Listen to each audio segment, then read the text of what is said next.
युधिष्ठिर ने मां कुंती के साथ साथ समस्त नारी जाति को क्यों दिया श्राप। इतिहास में 18 दिनों तक चलने वाली सबसे बड़ी युद्ध महाभारत की तमाम पहलुओं और छोटी छोटी ऐसी कई कहानियां हैं। पांडव और कौरवों के बीच धर्म और अधर्म को लेकर चले युद्ध का परिणाम काफी भयानक निकला था। इस युद्ध में पूरी कौरव वंश का विनाश हो गया। हालांकि युद्ध के अंत में पांडव की जीत हुई थी, लेकिन युद्ध समाप्त होने के बाद पांडव की पूरी दुनिया ही बदल चुकी थी। युद्ध के दौरान धर्मराज युधिष्ठिर और सर्वश्रेष्ठ धनुधर अर्जुन सहित ऐसे कई योद्धाओं ने छल और कपट का सहारा लिया ताकि युद्ध में जीत उनकी हो। इतना ही नहीं, युधिष्ठिर ने युद्ध के अंत में माता कुंती को श्राप तक दे दिया। इसके बारे में आगे जानेंगे, आखिर क्यों युधिष्ठिर ने माता कुंती को श्राप दिया।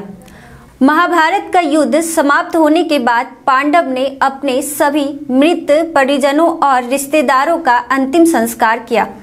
अंतिम संस्कार समाप्त होने के बाद पांडव 1 महीने तक गंगा तट पर रहे। इस 1 महीने के दौरान युधिष्ठिर की मन स्थिति के बारे में पूछने के लिए कई महान ऋषि और संत गंगा तट पर आया करते थे। इस दौरान नारद भी युधिष्ठिर का हाल जानने गंगा तट पर आए। उन्होंने युधिष्ठिर से प्रश्न करते हुए कहा कि हे युधिष्ठिर, अपनी भुजाओं के बल और भगवान कृष्ण की कृपा से अपने इस युद्ध में विजय प्राप्त कर ली। क्या पापी दुर्योधन को परास्त करने के बाद तुम प्रसन्न नहीं हो?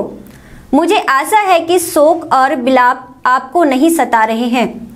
नारद जी के प्रश्न का युधिष्ठिर ने उत्तर देते हुए कहा कि वास्तव में मैंने कृष्ण की कृपा, ब्राह्मणों के आशीर्वाद, भीम और अर्जुन की शक्ति के आधार पर इस युद्ध को जीत लिया है। फिर भी एक गहरा दुख है कि आज भी मेरे दिल में बैठा है। मुझे लगता है कि मेरे अपने लाभ के कारण ही इतनी बड़ी संख्या में स्वजनों का वध हुआ है। पुत्र अभिमन्यु की मृत्यु पर द्रौपदी का विलाप देख मैं जीत को हार मानता हूँ। फिर युधिष्ठिर ने आगे कहा, इन सभी योद्धाओं के वध के बाद मुझे पता चला कि कर्ण मेरा भाई था। उनका जन्म सूर्य देव और मेरी माँ कुंती के मिलन से हुआ था। उन्हें सारी दुनिया राधा का पुत्र मानती थी, लेकिन वास्तव में वह मेरी माँ के सबसे बड़े पुत्र थे। मैंने अनजाने में उन्हें मार दिया। ये बात मुझे अंदर से खाए जा रही है। ना तो अर्जुन और ना ही भीम और ना ही दोनों छोटे भाई सहदेव और नकुल इस बात को जानते थे कि कर्ण हमारे सबसे बड़े भाई हैं। लेकिन कर्ण को इस बात की जानकारी थी कि पांडव उनके छोटे भाई हैं। कर्ण को इस बात की जानकारी भगवान कृष्ण और माता कुंती ने दी थी। दुर्योधन के साथ अच्छी घनिष्ठ संबंधों के वजह से कर्ण पांडव के पक्ष में नहीं आया।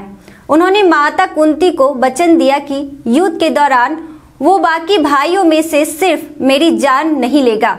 अगर मेरे पास अर्जुन और कर्ण दोनों होते तो मैं दुनिया को जीत सकता था। ये कहते हुए युधिष्ठिर भावुक हो गए और उनकी आंखों से आंसू बहने लगे। उसी समय माता कुंती आगे आई और अपने पुत्र से बोली, युधिष्ठिर, इस तरह का शोक विलाप मत करो। माता कुंती आगे बोली, उन्होंने कर्ण को इस रिश्ते के बारे में बताने की कोशिश की थी।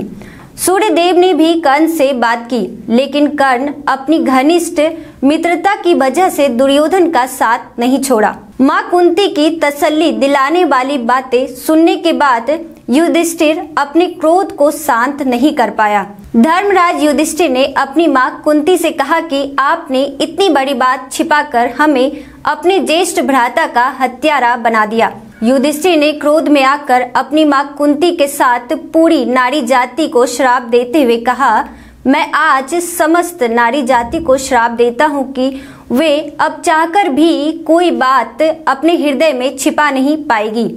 इस श्राप देने के बाद आज भी लोग कहते हैं कि औरतों के पास कोई भी बात छिपी नहीं रह सकती। वे कहीं ना कहीं किसी ना किसी से अवश्य बता ही देती है। और आज के वीडियो में बस इतना ही। धन्यवाद।